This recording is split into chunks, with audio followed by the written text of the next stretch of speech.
Good morning. Today we are going to review the simple harmonic motion topics covered on the AP Physics 1 exam. Hey guys. Hey Bo. Hi Bo. Flippin' physics. A typical example of an object in simple harmonic motion is a horizontal mass spring system on a frictionless surface.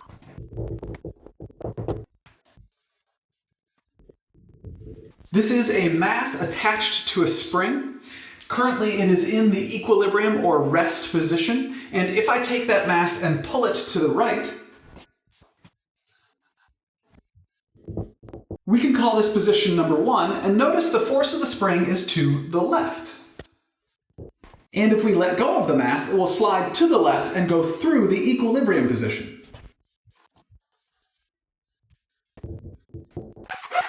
Let's call this position number 2, and at this point the displacement from equilibrium position is equal to 0, therefore the force of the spring, which is equal to the spring constant times the displacement from equilibrium position, therefore at position number 2, because the displacement from equilibrium position is equal to 0, the force of the spring is equal to 0.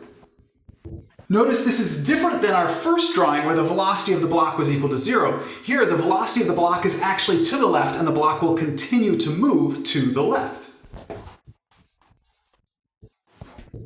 Let's call this position number 3. Notice here that the force of the spring is to the right.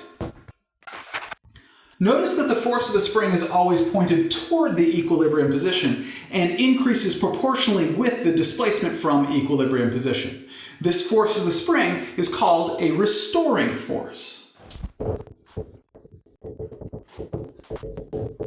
A restoring force is what causes simple harmonic motion. And simple harmonic motion is the idea that this object will go from position 1 to 2 to 3 to 2 to 1 to 2 to 3 to 2 to 1 to 2 to 3 to 2, and so on. And this will continue without friction forever. Also notice that the mass will never get farther from the equilibrium position than it does at positions 1 and 3.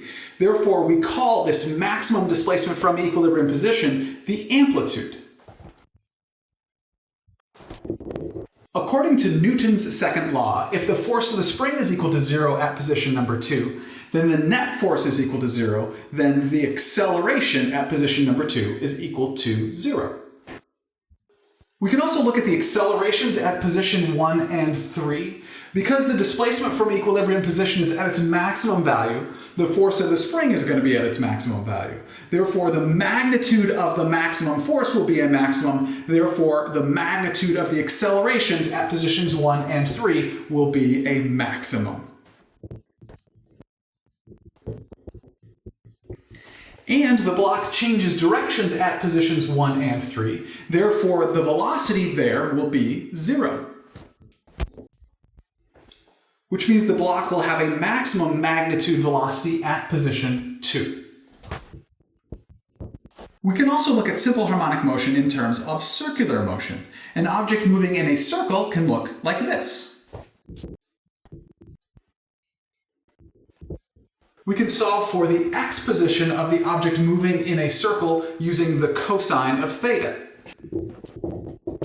By definition, the cosine of theta equals the adjacent divided by the hypotenuse, and therefore it's equal to the x position divided by the radius.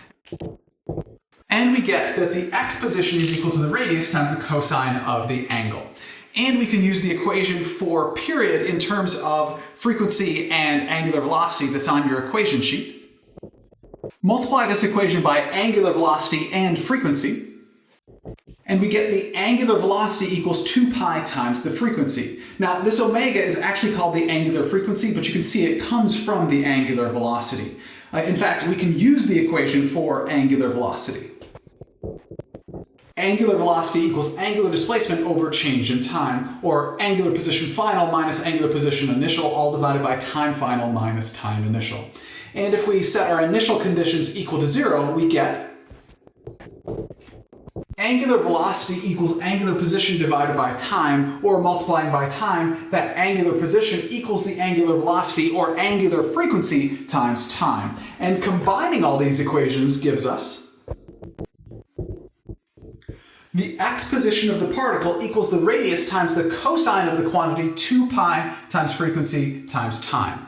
And if we set the radius of the circle equal to the amplitude in simple harmonic motion, we get the equation that is on your equation sheet for the x position of an object in simple harmonic motion. Okay, let's now look at this in terms of a graph.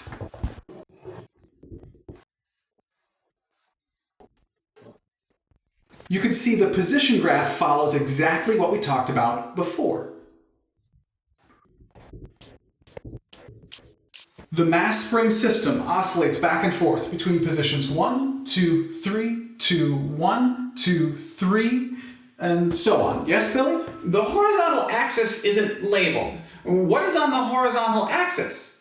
It's a good question. This is a graph of cosine of theta. However, we showed that theta is equal to 2 pi times the frequency times time.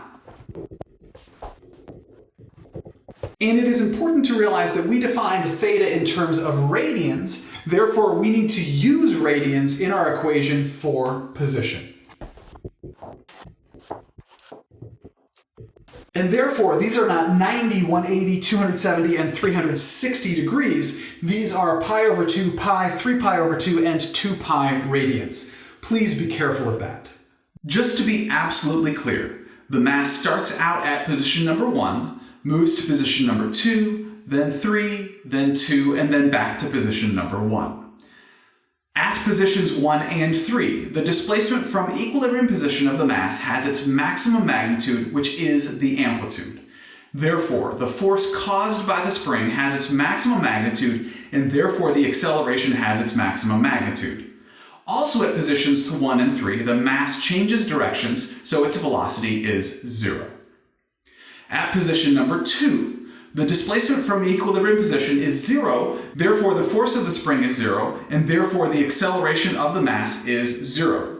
Also at position number 2, the mass has its maximum magnitude velocity. We show that the position of the mass spring system is described by the equation position equals amplitude times the cosine of 2 pi times the frequency times time. You can see the maximum magnitude displacements at positions 1 and 3, and at position number 2, the mass is at its equilibrium position. Now, let's look at a graph of velocity.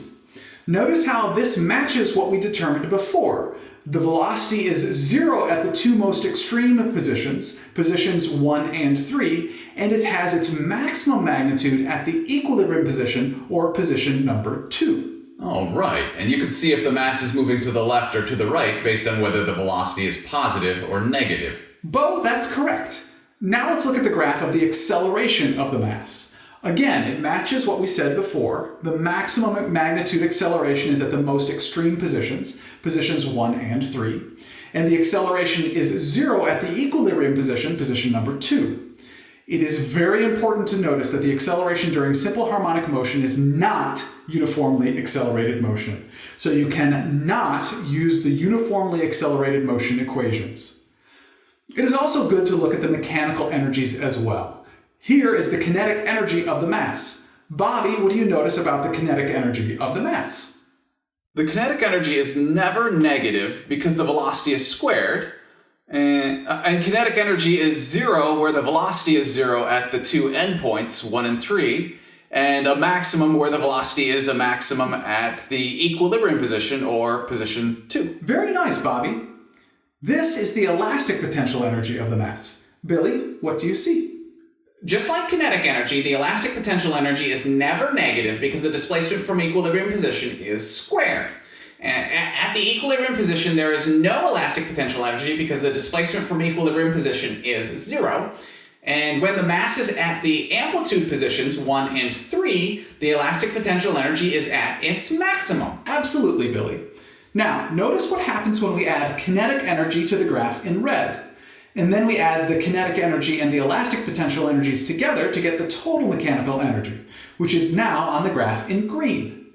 Who can tell me what major physics concept the total mechanical energy on this graph illustrates?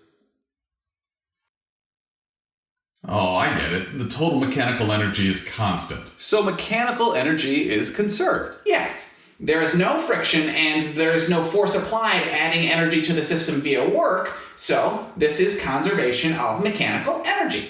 That's right. Simple harmonic motion without friction is conservation of mechanical energy.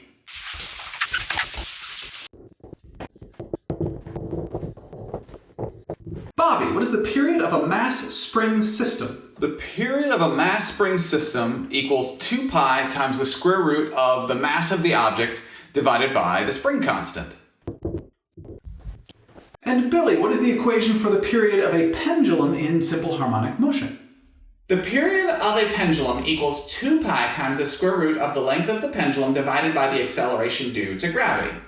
And the length of the pendulum is specifically the distance from the center of suspension at the top of the string to the center of mass of the pendulum.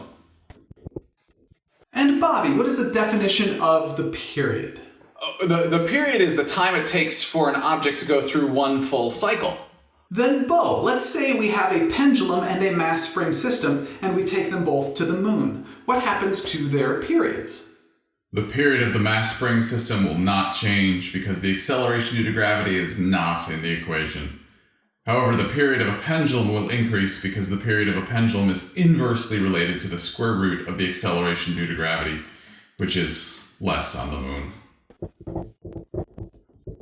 And Bobby, if instead of taking them to the moon we increase their masses, what happens to their periods? The period of the pendulum will stay the same because it is independent of mass.